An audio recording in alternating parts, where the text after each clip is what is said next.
everyone, it's Robin, RS Island Crafts, and welcome to my studio. I finally took my Juki in to get a little maintenance done to it, to have a little spa day. It's never gone in to have a good deep cleaning. I've had it for 7 years now. Some of you guys were actually here when I first received it as a gift from one of you guys. I've been able to do most of the maintenance myself, but as you've noticed, and Giovanna, you've noticed that it makes this clunking sound when I sew, so I haven't been able to sew with it very much. A couple times I've used it, but it just makes me a little nervous, so I stopped using it, and I took it in where one of you guys recommended, the 35th Avenue Fabric World Sew and Vac. I know more than one of my peeps actually go here. I went to the Northwest Grand Ave location in El Mirage, but they also have other locations. For those of you that aren't familiar with the area, Grand Avenue is one of the main streets. It's the one that I went down all the time when I was taking my daughter back and forth to the airport in Phoenix. It's less than 2 miles from my house, so it's a relatively easy location to get to.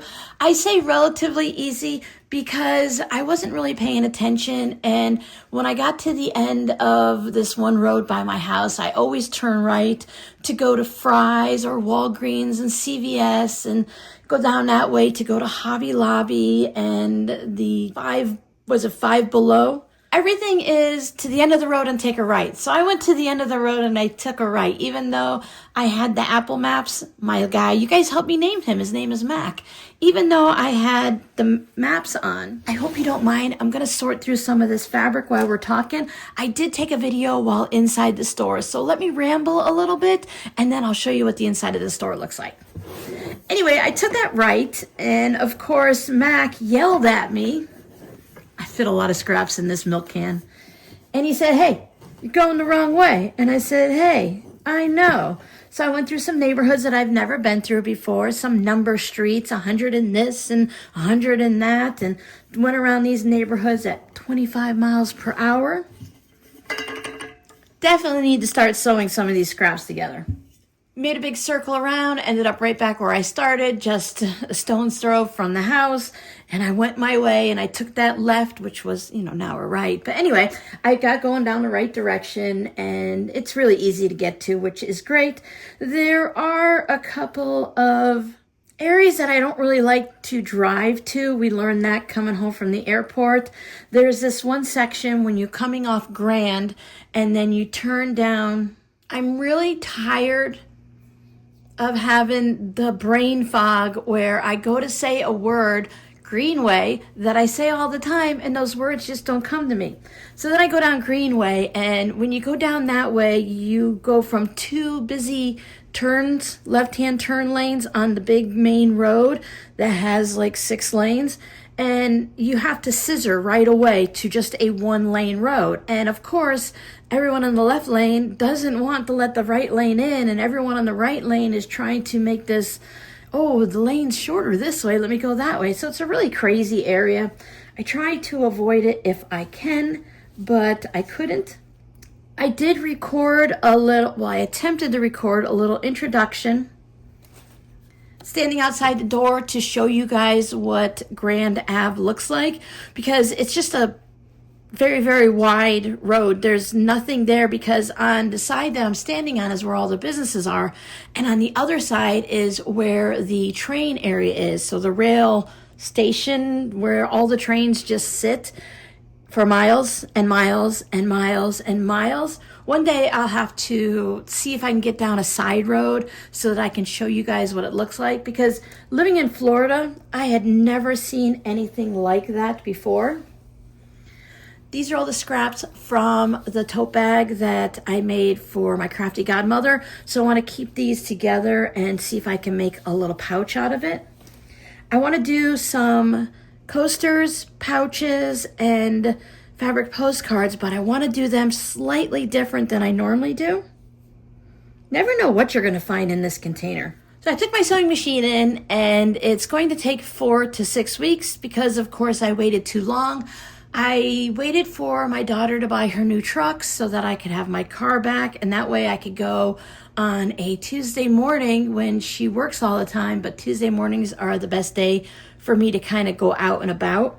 Fridays tend to be a little too busy out in the world, but Tuesdays are a nice, easy day for me because I've made a video Whip It Wednesday, and I still have enough time before Friday and Sunday videos come up.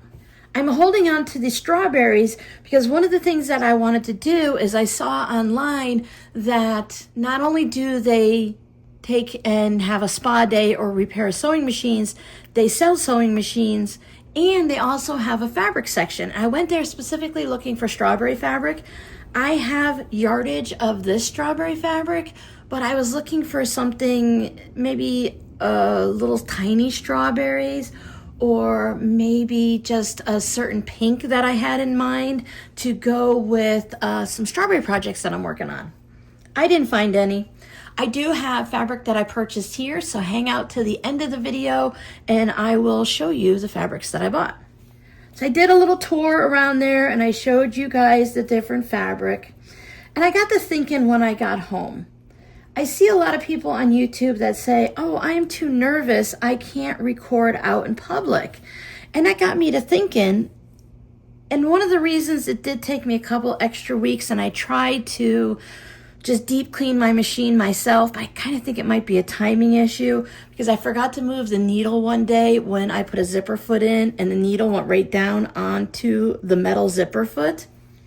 That can really mess up your machine, so you have to be really careful. For me, one of the things I struggle with is going to a new place, not necessarily going out in public, just finding the new place, driving there, seeing new people, talking to strangers and stuff like that. I don't have a problem with this. I've been chatting with you guys so long and I've taken you guys out in public before. Yeah, I'm not the smoothest person when I'm out in public because I haven't done it enough yet. But I'm not nervous. So I thought that was really just kind of funny to think about on how so many people are nervous out in public. But I'm like, whatever. I can go out in public and talk to you guys because I'm talking to you. I'm not necessarily talking in front of people. But I met some really lovely ladies there that work at the store, and there were some nice customers. When you first walk in and I start to show you the fabric, there is a classroom area right there at the front of the store. That's where I found this fabric because that's where they put their clearance items. Once I found out it was clearance items, I went back and double checked. But it's their Halloween stuff. They've already sold all of their new Halloween fabrics, and these are just fabrics that they've had, either left over from that or from the previous season. And I believe she told me, one of the ladies that worked there, that these were all of the fabrics from last year. I'm like, okay, it's fine. It's new to me, and it's going to work for a project that I have coming up. That's a lot of pink fabric scraps. I'll put some of these over there too. So things like this, I want to keep them together. I don't want to separate them. And if I sort these out by color or by project, then I can decide whether I have enough to make something or I need to supplement it, or I can just make something in a color theme versus having a whole bunch of different mishmash scrappy things. Sometimes if you can't figure out what to do scrappy wise, just sort everything by color or by project, and hopefully that will help you out to create something new from your scraps. So let's go ahead and check out the video, and then we'll come back and talk a little bit more about the store, and I'll show you my fabrics.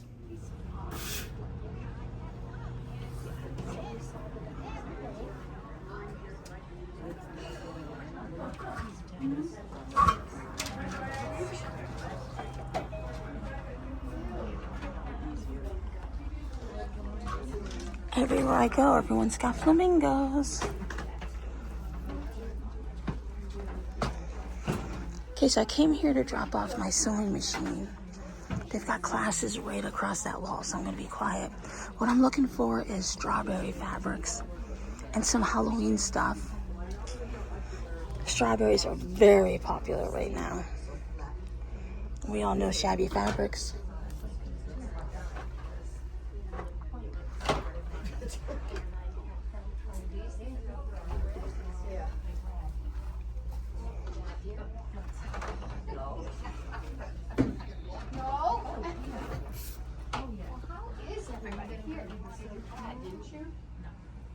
Oh, this is Lisa.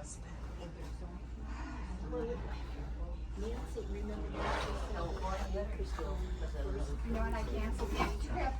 When I got back from Illinois, and she said she was going to go there. So that's when I said, you're going to go back.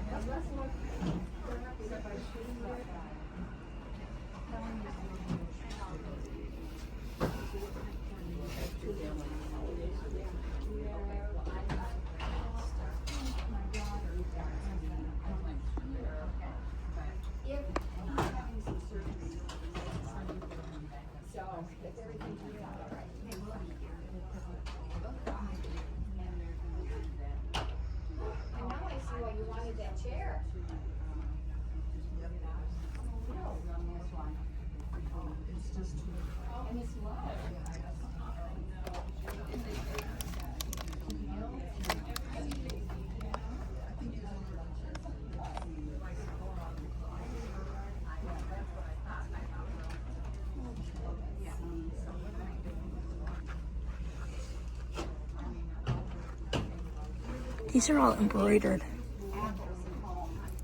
Looks like it's all made on an embroidery machine.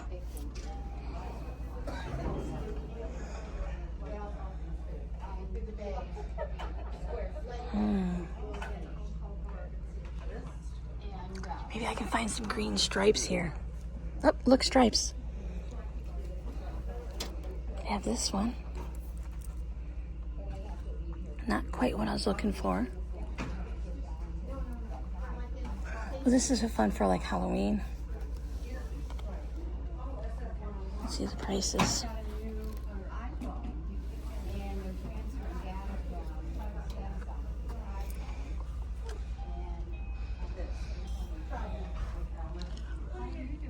Butterflies, daisies, background leafy, swoopy things. Easter and dogs, Valentine's Day. No Halloween yet.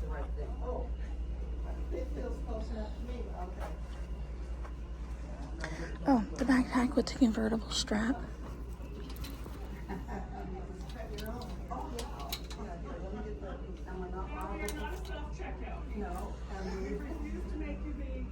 My cats would love it if I had one of these.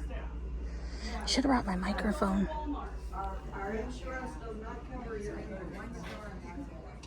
A lot of marbles. Wood grains.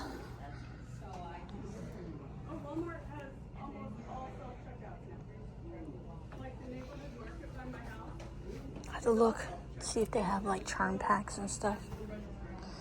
Gingham. The plaids. Landscapes. Oh, I'm always looking for pebbles.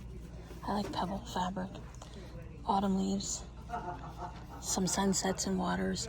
Stonehenge. I have some of the Stonehenge ones. Some of these darker ones. And some pre-cuts and stuff. Those are really nice. Oh, especially down here in the lighter colors. Look, sunflower.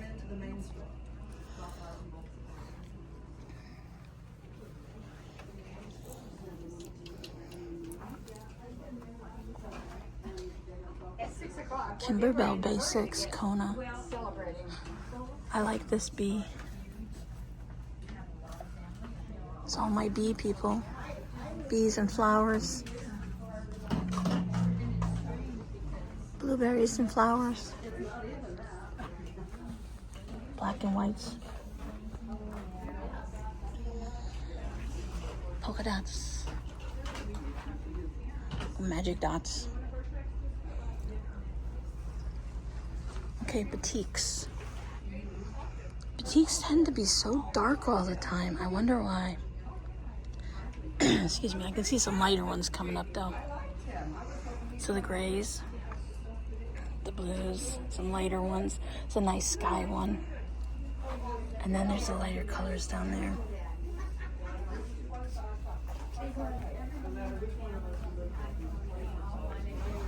Jungle Dreams. I don't know about Jungle Dreams, but I like this. This must be like the reeds and the leaves and stuff like that. These are nice. blenders. How much are these a yard? $13.49. I mean, if you find something you really want, I think it's a pretty good price. Peppermint sprinkles, those will work with Christmas or year round. Reindeer. There's some of the lighter colors down there.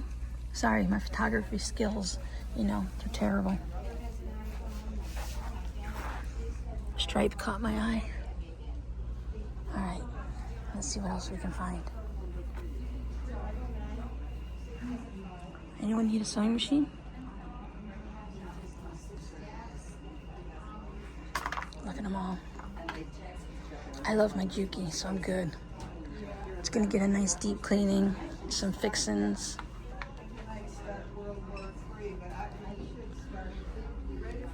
They stripped her down naked to be dropped off. I haven't taken a sewing machine in since Florida. I have this book.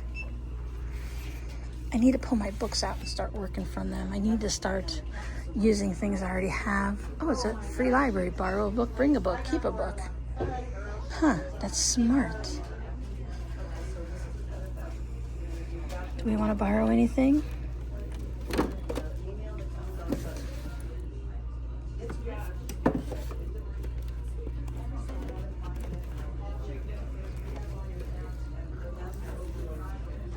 Nice to know when I have books that I no longer use or need. I can bring them up here.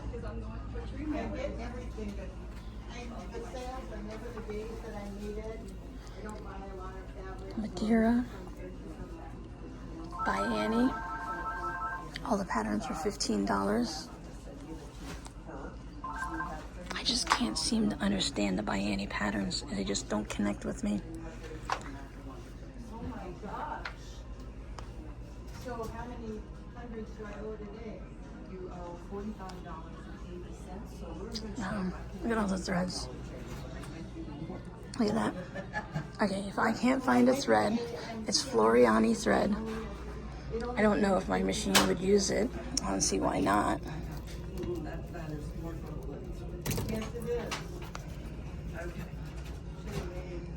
It's pink and blue. Twisted. These are all the twisted colors. I buy thread like crazy. What I need and what I want. Wow. There's some neons. Oh, it's embroidery thread. This is regular.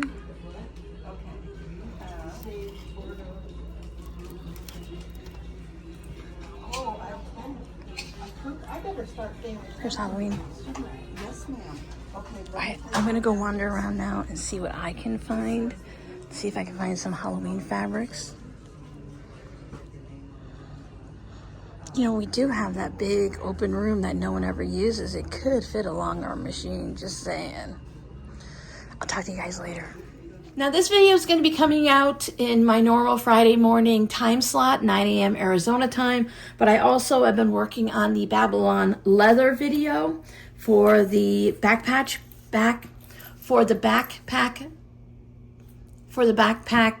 kit that I've been working on. That just got me tongue-tied there for a second. So I have the zipper all ready to go. So that kind of gives you a size of what it's going to be like, I think. I don't know exactly where this is going. It's going to be this wide. So I already have the buckles on. I have the front snap or the locking mechanisms. Those are all set to go.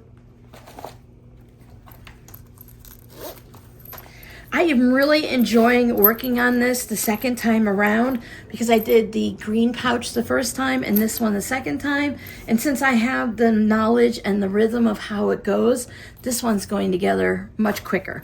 Just like with anything else, when you make your first quilt, it takes a while, but when you go ahead and work on your second or 22nd, it does go a lot quicker.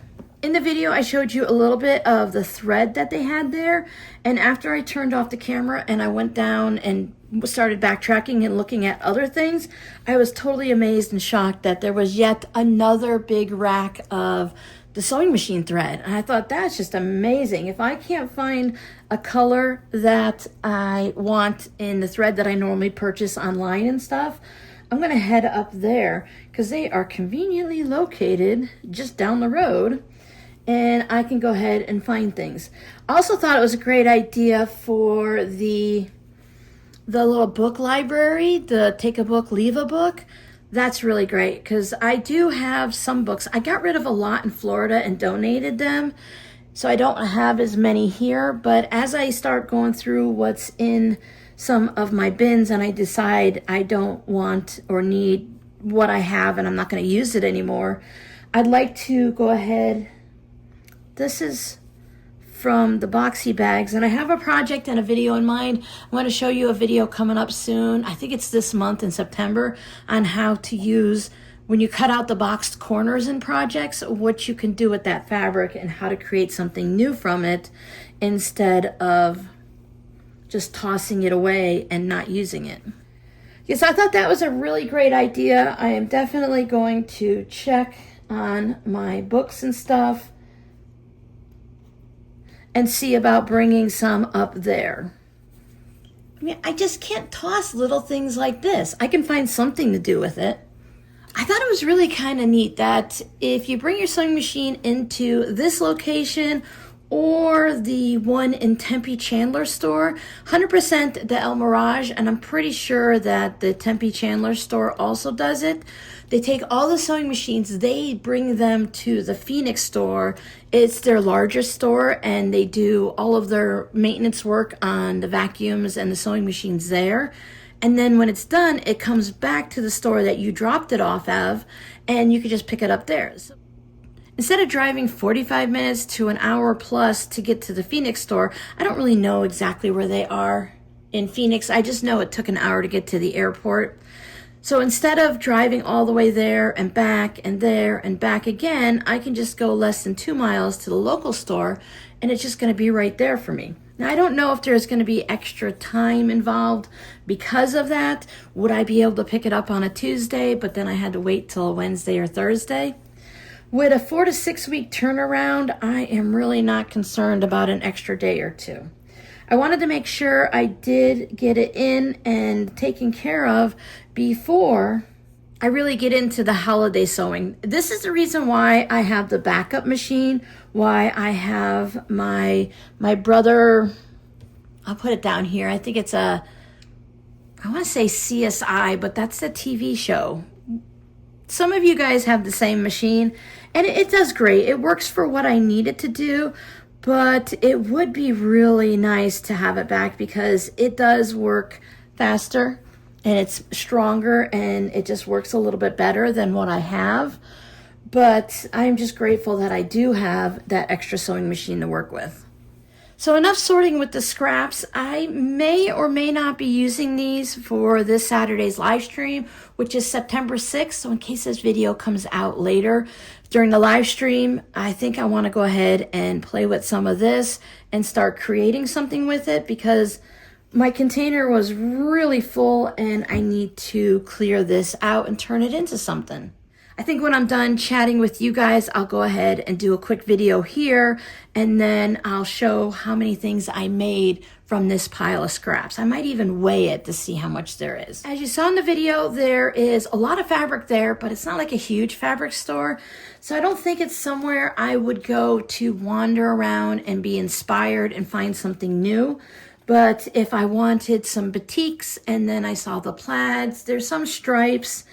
I didn't see too much flannel, but there was some. So if there's just something I'm looking for and I just want to go up and grab a little bit of it, they do all the way down to 1/8 of a yard, so that's really great. When I was done filming the video, I asked permission first, of course, because that's what you do to respect the people that are working there.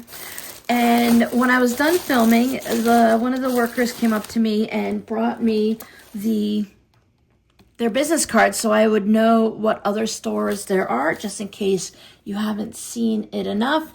You can just look this up. I have not learned all of the street names around here. I'm not that familiar with them. I don't drive around town that much, which is why I got a little lost. It's kind of fun to get a little lost when you have your phone with you with maps on it. It's not as fun getting lost when you don't have the internet and your phone can't tell you how to get back home. I ran across that problem when we first moved here. I was stuck at Sam's. I had to drive away from Sam's Club and park somewhere to get the internet to work on my phone so I could find my way home. But she was explaining to me that their stores are kind of like a library system. You can go online. So if you want to go and see what fabrics they have, you can go online and check it out and see their threads and all of that. See what's available, and you can have it ordered and shipped right to your house. Or you can go and check online at the main store, see what's there, have it delivered to, I can have it delivered to this store. Let's say I need a bolt of black fabric and they have the best black fabric and it has a little shimmer to it. It's just what I wanted, but I don't want to go to Phoenix for it.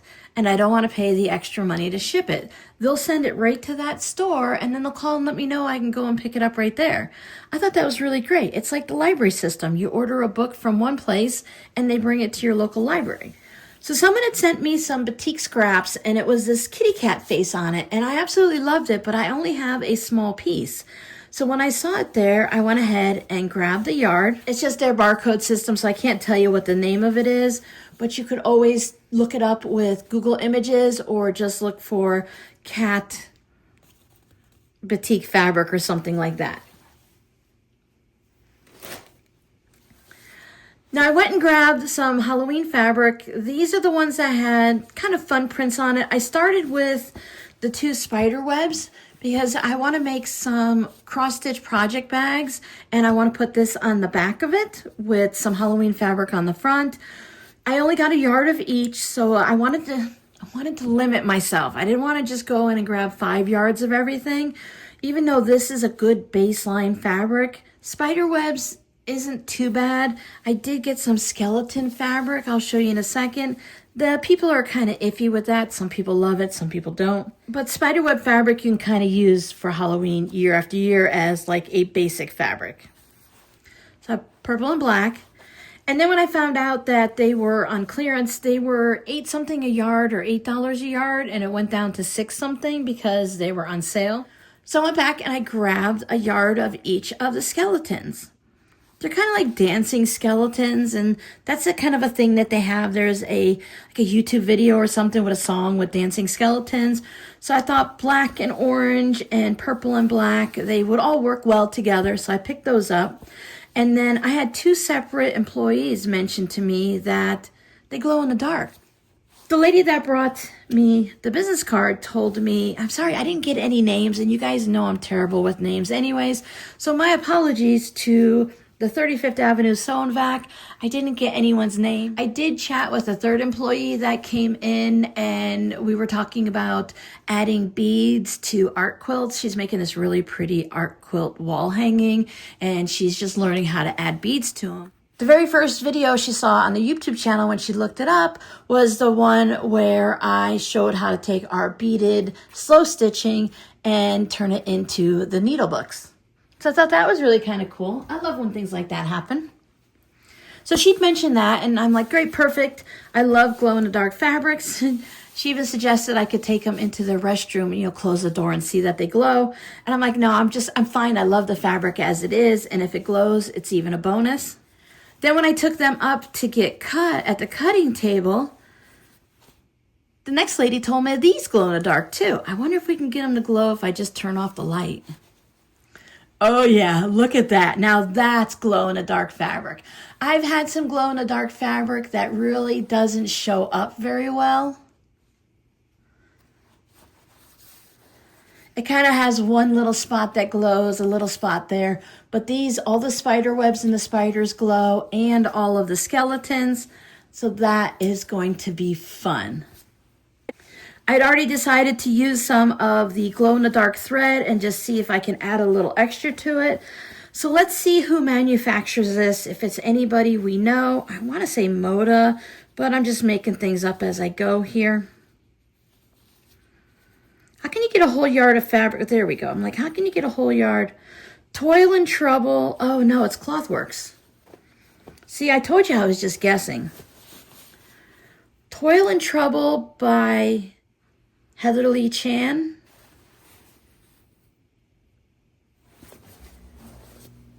So this would be the same, and yep, they're all the same from the whole fabric line from Toil and Trouble by Clothworks. So if you want to find these, you can either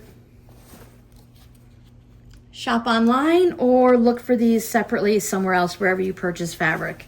Remember, these are last year's lines, so it's going to be determined on whether or not somebody has it. They did have more on the bolt. I did not wipe them out. I was staying in a budget. I really want to just grab some more and just grab the whole bolt of them, at least the spiderweb one, but I'm being responsible here. There's going to be more Halloween fabric coming out that I'm going to want to purchase, so I'm going to stay in budget and behave. A yard of each is plenty. Plus, I'm trying to not have too much holiday fabric left over, unless it's like, I'm going to consider these, well, all four of these I consider like a basic fabric. If you want to have like Christmas fabric, if you have the red and white stripes, or when we saw the, what were they, candy cane or something, that one section at the store, those I would consider a baseline fabric that you can bring more into. They did have some Christmas fabric in this section in the sewing classroom area, but it was all large prints. It would be like for the back of a quilt or something, and since I'm making bags, it was just too much for me, so I left all those behind. And this is just going in the stash. I'll make something with it at some point, but I just really wanted to pick it up and put it in the stash so that I can have it when I'm looking for it. So thank you guys so much for hanging out with me and going on a little field trip. I am going to try my best to do a little bit better. We are coming into the winter months, and I know I do better when I'm not all hot and irritated. Being out in the heat really makes my headaches worse, so going in the cooler weather. Plus, that means I get to wear jeans and sweatshirts and sweaters and all different things because I got quite cold here last year.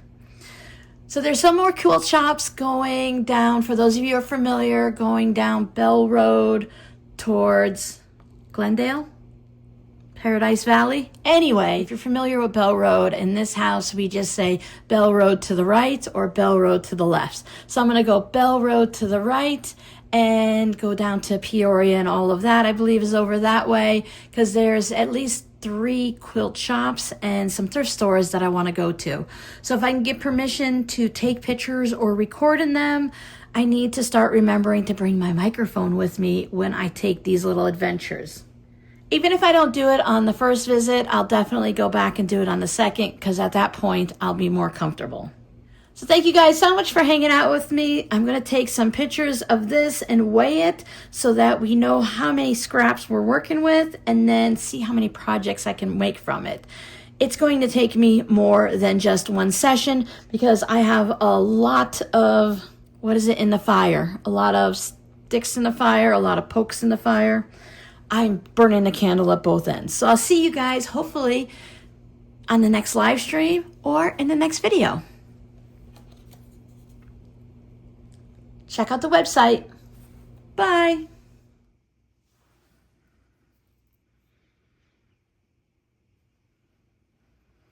I zeroed out the scale, which meant I turned on my scale, forgot to turn on the camera. I put the container on empty, and then you just hit 0 and it minuses out the weight of the container so that I'm only weighing what's inside the plastic bin. So my scraps weigh 1 pound, 1.6 ounces.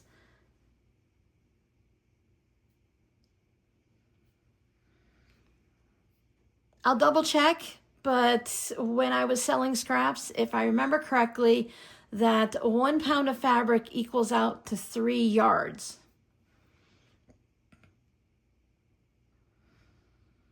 Or does 3 pounds equal? I'll double check the conversions and put it down here. It's a little hard to wrap my brain around it, but it said online, if I remember correctly, that 1 pound of scraps is 3 yards, or 3 pounds of scraps is 3 yards. I will double check. And again, I said I have it down here for you guys. But to have over 1 pound of scraps is just crazy. When you don't use the scale for a while, it does zero back out and turn itself off.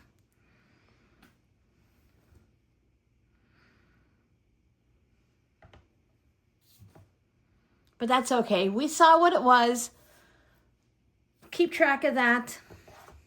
Now let me sort these all out into piles, and let's see how many different piles I have. And I'll kind of go over a little bit of what I think I might do with them. I usually don't wait for my scraps to get this full. I've really just been tossing things in the corner and letting it pile up. But by doing a sort like this, even though nobody wants to take the time to do the sorting, it's beneficial. Because I can look at it and I can see that I have a lot of novelty scraps here. Now these larger pieces with the license plate, I kept it because it's the whole license plate. I'll probably pull those out and use those. But most of that, I have a lot of this. And I really don't need to create anything with that. I have a white, golden, something on white background. The browns, not a fan of this fabric. I'll probably do something with that large piece, and I love the owls. That's just black and white fabric. This was the border from when I made that little ice cream crossbody bag, and I'll probably get rid of that, but I'm going to save that because that can be incorporated into the blue stack over here to create something fun.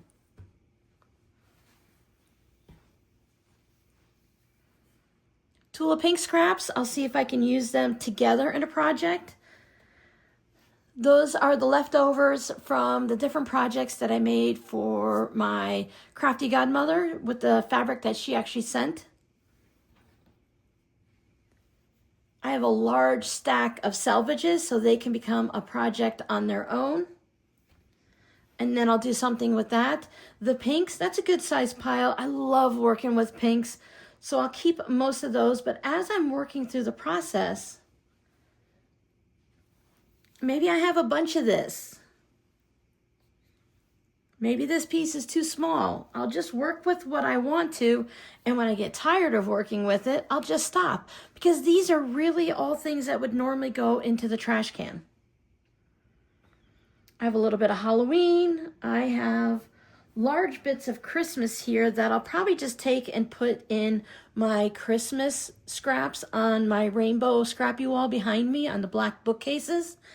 And I'll use that for something else, just like this. These half square triangles, they can go either in with the Christmas or with half square triangles.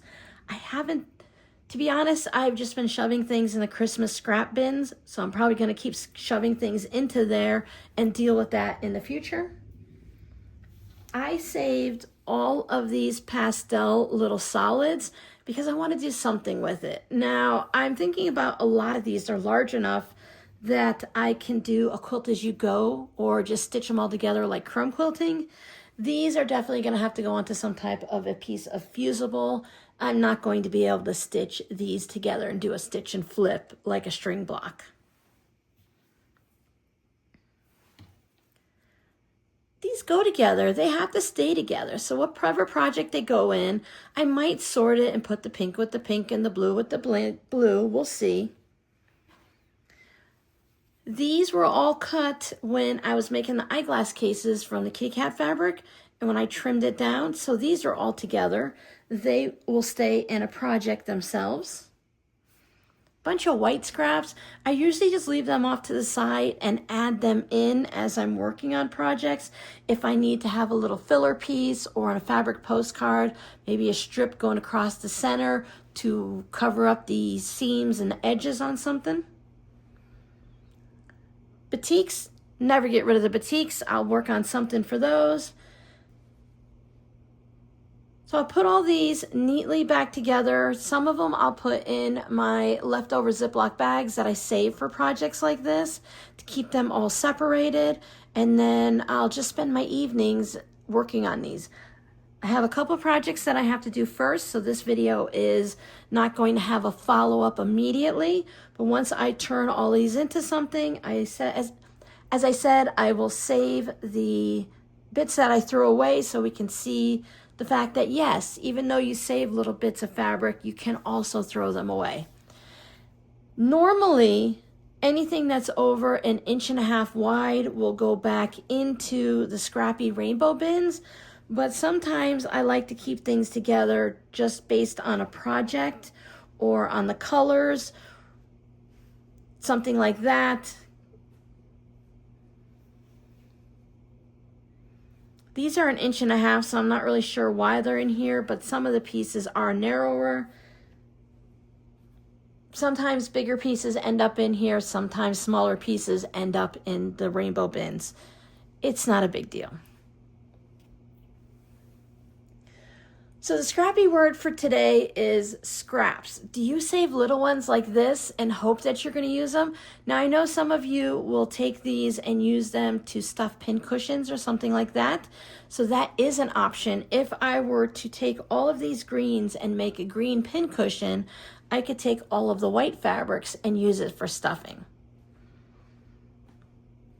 I generally don't, because when I go to put a pin in, if it's large pieces of fabric, I'm not too happy. It's hard to put the pin in, but you could lay them out and use a rotary cutter and make them into much smaller bits so that when you do put them in the pin cushion, then it's still easy to put your pins in. So thank you so much for hanging out with me. Come on back and see what all these scraps get turned into. Bye.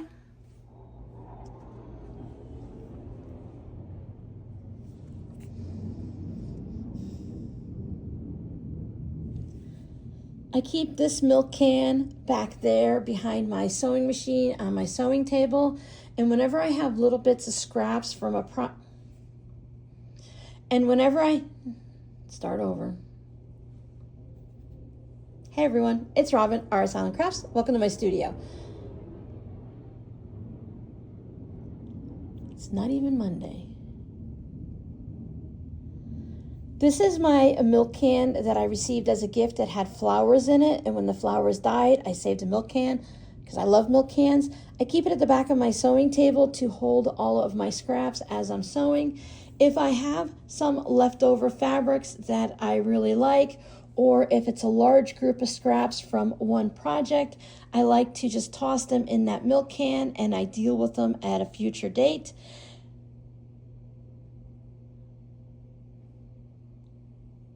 The can has been overflowing and I've just been throwing the scraps at it and it's been piling up against the wall. So it's time for me to go ahead and turn these scraps into something useful.